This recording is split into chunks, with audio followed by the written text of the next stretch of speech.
Bonjour à tous, bienvenue pour cette nouvelle vidéo, la quatrième de la série sur la présentation des candidats pour le titre de Challenger de Carlsen pour le titre de champion du monde 2020 qui se déroulera en fin d'année, si tout se passe correctement. Donc aujourd'hui, vous allez essayer de jouer comme Kirill Alexeyenko, Alexenko la plupart du temps, Kirill. Donc notre ami Kirill, alors je lui donne 2% de chance d'être le challenger pour plusieurs raisons. Déjà, c'est le plus faible elo, c'est celui qui a le moins d'expérience à ce haut niveau. C'est la wildcard, c'est celui qui a été invité, qui s'est pas qualifié par le. Voilà, on peut dire que la deuxième, c'est presque MVL maintenant.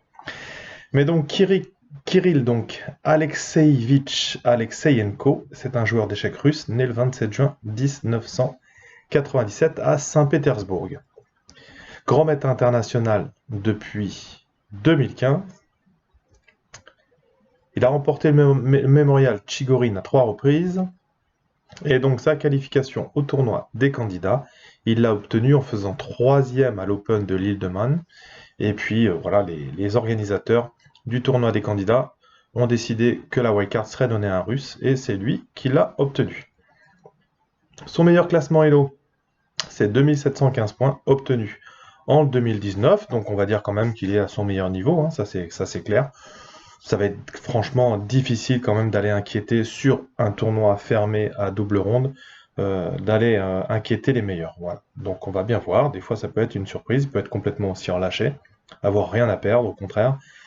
C'est peut-être le tournoi de sa vie, entre guillemets, voilà, on verra bien, hein, on préjuge de rien, mais voilà. En tous les cas, je lui donne pas beaucoup de chance, celui à qui je donne le moins de chance, pour les raisons que j'ai évoquées tout à l'heure. En tous les cas, ça n'empêche pas de faire de très belles parties. On va se retrouver, comme d'habitude, sur l'échiquier, avec une position tactique, et on va essayer de jouer comme Kirill Alexeyenko. Nous voici donc sur l'échiquier pour analyser donc cette position issue de la partie entre Sergei Volkov 2623 et Kirill Alexeyenko 2367 à l'époque au championnat d'Europe individuel qui s'est joué en Bulgarie en 2012. Donc ici, Kirill a les noirs, donc il se prend une grosse attaque quand même, mais il a trouvé un système de défense avec ses cavaliers, et voilà, et donc il a quand même la colonne H ouverte, etc. Donc vous faites pause, et vous essayez de jouer comme Kirill Alexeyenko. Donc ici, on a, comme je vous le disais, la colonne H ouverte. On a d'autres éléments qui sont dans la position intéressants. On a la tour C2 qui est non défendue, et on a également beaucoup de faiblesses sur les cases blanches autour du roi blanc.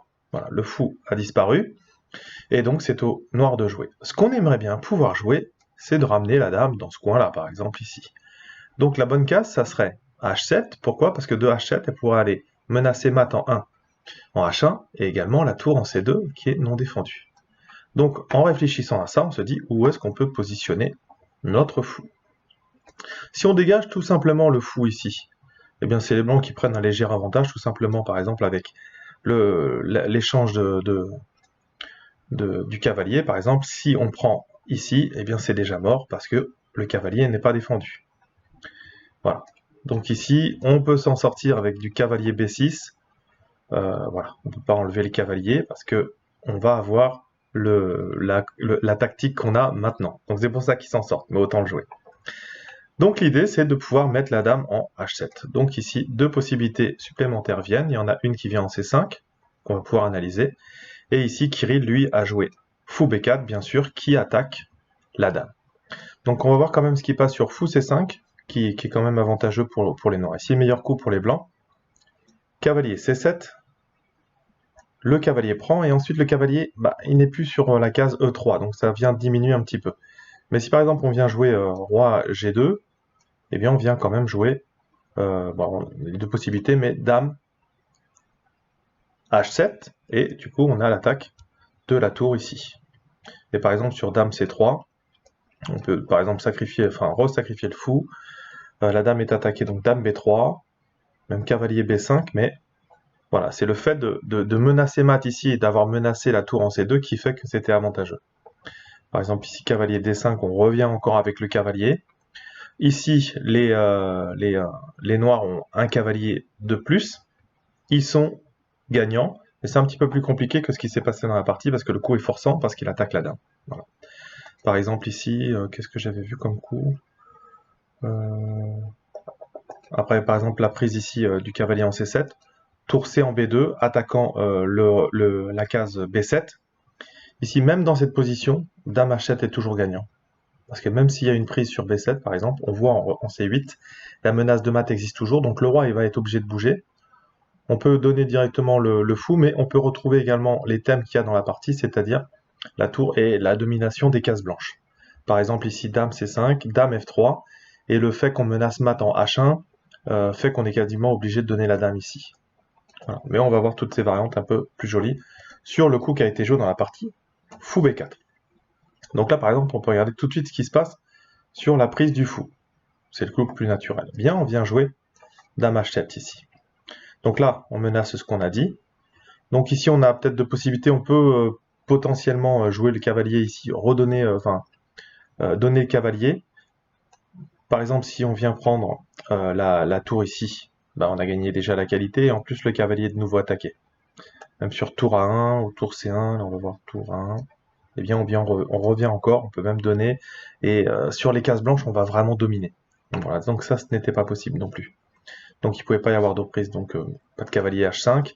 Et ici, sur roi F1, voilà, ce qui aurait pu être joué, eh bien on vient reprendre la tour. Donc c'était ça la problématique, c'était cette tour en C2 qui était non défendue. Mais bien sûr, ils ne sont pas obligés de reprendre le fou tout de suite, on peut regarder ce qui se passe sur dame A4. Donc sur dame A4, on avait du dame H7. Si on joue roi H2, eh bien l'idée c'est de jouer du dame E4. On vient encore dominer sur les cases blanches. Et par exemple après F3, le cavalier qui participe aussi à l'attaque vient faire une fourchette, dame F3, puis là ça va être l'horreur pour les blancs.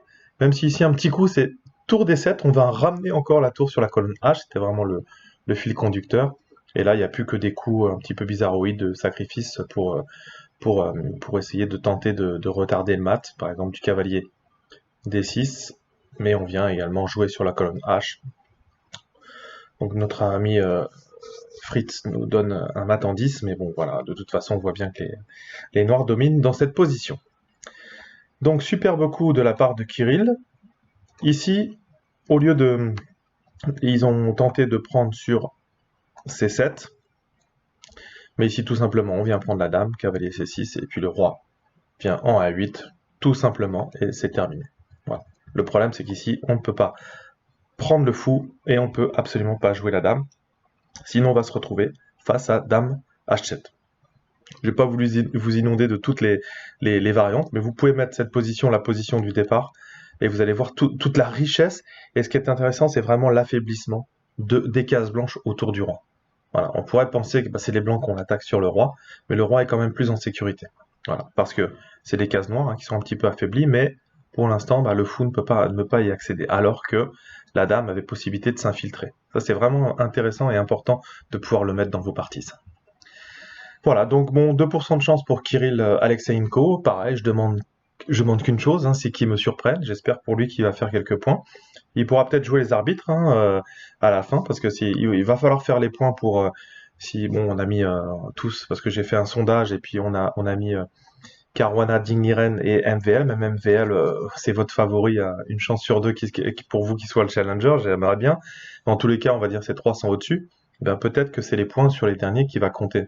Sur les derniers, entre guillemets, parce que s'ils sont au tournoi des candidats, c'est qu'ils le méritent. Voilà. Même si Kirill, lui, là, c'est une wildcard, comme 3e de l'Open de l'île de Man. Donc, bon, voilà. Je pense qu'il ne faut pas le prendre à la légère. Et de toute façon, il serait préparé contre lui, puis contre les autres, de toute manière. Voilà, donc la position qui est à l'écran, je vous propose de continuer à l'analyser. Vous la mettez chez vous, et puis vous regardez toute la richesse de cette position. Merci d'avoir suivi cette vidéo. Je vous rappelle encore, Facebook, Twitter, n'hésitez pas à mettre des commentaires et vos pronostics, vos favoris pour le tournoi des candidats, je vous rappelle. Bon, j'espère bien sûr qu'il va avoir lieu, on verra bien des suites de l'épidémie, mais en tous les cas, voilà, je couvrirai l'événement par des résumés quotidiens des parties. La plupart des parties, j'irai assez vite et puis j'en garderai une un petit peu plus en fil conducteur, celle qui aura été la plus intéressante de la ronde. Parce que je vous rappelle qu'il y aura sûrement des rondes où il y en aura 4 nuls. Ça, on peut compter dessus. Merci encore. Je vous dis travaillez bien et à bientôt. Ciao, ciao.